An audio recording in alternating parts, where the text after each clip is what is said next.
اليوم سويت لكم أطيب دولمة بصدر الدجاج، ويلي كلش طلعت طيبة، وخليت بيها مكون سحري.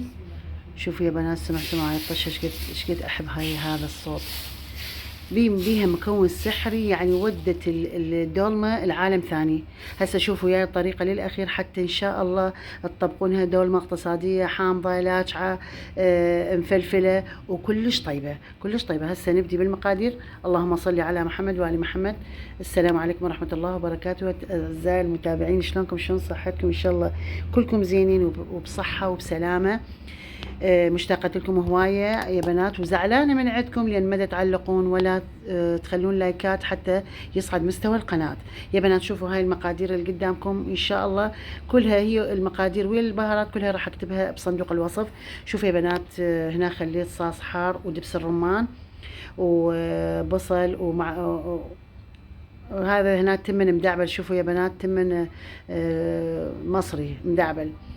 وهنا عندي البهارات بعدين اكتبها بصندوق الوصف. وعندي طماطة ثرمتها ناعم، وبصل وشبنت وكرفس، وتقريبا ربع كيلو صدر دجاج ثرمته بالماكينة بالمثرامة، ولي تقريبا 100 غرام. وهنا التمن غسلته يا بنات هسه، ومعجون، وبعد شنو، وزيت الزيتون. هسه يا بنات جبت هنجانة خليت بها التمن، وبعدين معجون الطماطة ومعجون الطماطم والبهارات. هسه قلت لكم مثل ما قلت لكم اكتبها بصندوق الوصف انواع البهارات كلش، راح اثرمها سوا. وبعدين اضيف كل الخضار والزيت، زيت الزيتون اي زيت عندك، وبعدين الدجاج اخبطن خبطه زينه يا بنات. انا هنا هاي الصلصه الحاره كلش طيبه، ودبس الرمان ايش قد ما تقدرين خليه، لان كلش ينطي طعم طيب للدولمه يا بنات. هنا اني يعني خليت كميه قليله من التمن، لازم انتو شويه تكثروا، المفروض بعد قلاصه خليه زين حبيباتي. هسه يا بنات هاي كان دنيا ليل اني سويت الحشوه على مود باكر الفها. هنا سويت الحشوه خليتها على صفحه، والثوم اللي اخليه ثاني يوم. شوفوا يا بنات هسه صار ثاني يوم طلعتها من الثلاجه. شوفوا ما شاء الله هي متشبعه، ويعني الخلطه كلها متشبعه من البهارات ودبس الرمان وفلفل الحار، كل شيء. هنا يا بنات اسوي دولمه بس بالخضار، ما جبت سلق. هنا هذا البصل شوفوا يا بنات اقصه للنص، شوفوا ده تشوفون. وهذا الحجم اللي جبته اقصه للنص كلهن يا بنات، واخلي عليهن مي حار، مي فاير، واخليه تقريبا ربع ساعة 10 دقائق ثلث ساعة لحد ما تلين البصلاية، واقدر اورقها واطلعها وحدة. هنا جبت فلفل يا بنات، الفلفل ازرفه هيك حتى تاخذ من تفور، تاخذ من مونت الصلصة زين، قصدي الخلطة. وكان عندي كم شجراية وباذنجاناية وفلفل الوان وفلفل اخضر، وعندي تمر هندي هنا وباقله، وبعد عندي اوراق اللهانه كنت جايبتها للزلاطه، بقت من عندها شي كم ورقه يعني، فلستها واخليها بشعب الجدريه، لان اني ما عندي سلك حتى اخلي العضود مالتها. كل الخضار يا بنات في حفرتها وسويتها، زرفتها بهالشكل لازم، وملحها اذا الشجر واذا الباذنجان املحهن وبعدين اغسلهن.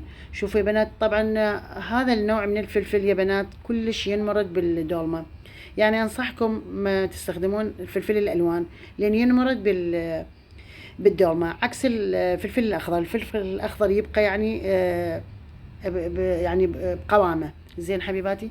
هسه همين ازرفها. شوفوا كان عندي 3 وحدات وسويتن يا بنات. إذا وصلتوا لهذا الحد من الفيديو لا تنسونا باللايك والاشتراك وتفعيل زر الجرس والضغط على كلمة الكل حتى يوصلكم كل جديد من فيديوهاتي يا بنات.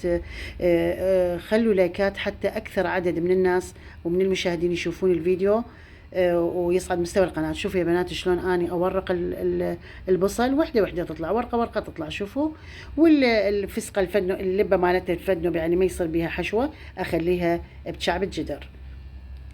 شوفوا يا بنات، شوفوا يا بنات كلها اورقها بهاي الطريقة، واللبة اللي تبقى يعني بعدها ما تلف اذا هيك اطشرها بالجدرية، يعني اصفطها وطعمها كلش يصير طيب. عملت الكمية كلها مالت البصل. شوفي ذني الصغار البقن بعدين اخليها بكعب الجدر. هنا بعد ثاني يوم قلت لكم لان ما يصير اخلي الثوم راسا، الا من اخلي الثوم راسا استعمل الحشوة.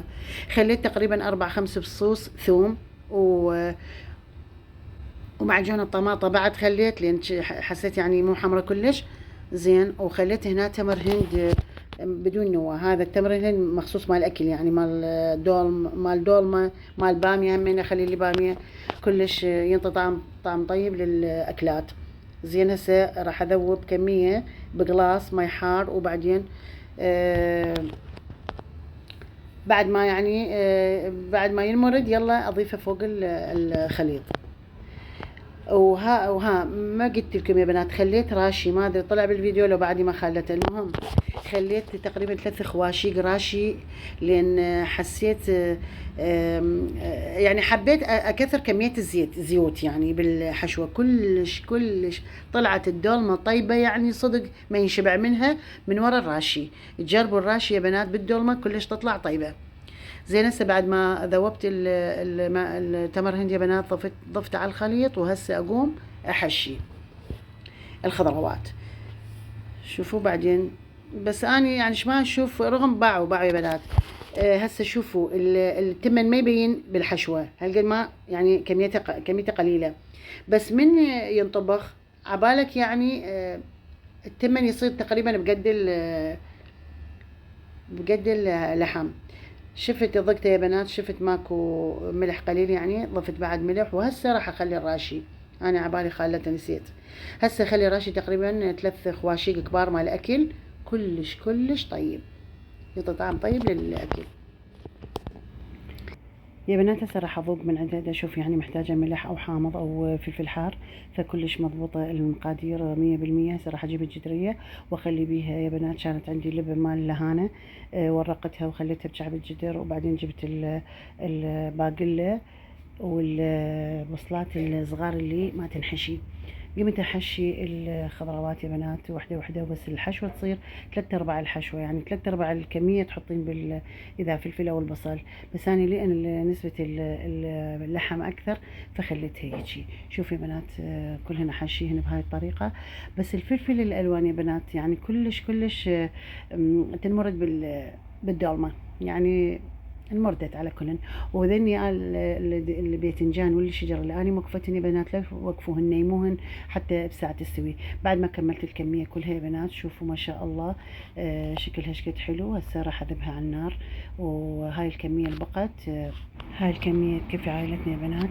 يا بنات اي شي تردون اي اكله طيبه اي حلويات اي حتى لو خياطه اي شي تردون تكتبون تروحون على البحث تكتبون منوعات للمرأة العراقية المعدلة وتكتبون بصفها مثلا دولمة بسبوسة زلابية اي اكلة تردوها تكتبوها. لان انا مقدمة تقريبا 40 فيديو لان قناتي جديدة. فان شاء الله هاي القناة تنال رضاكم يا بنات.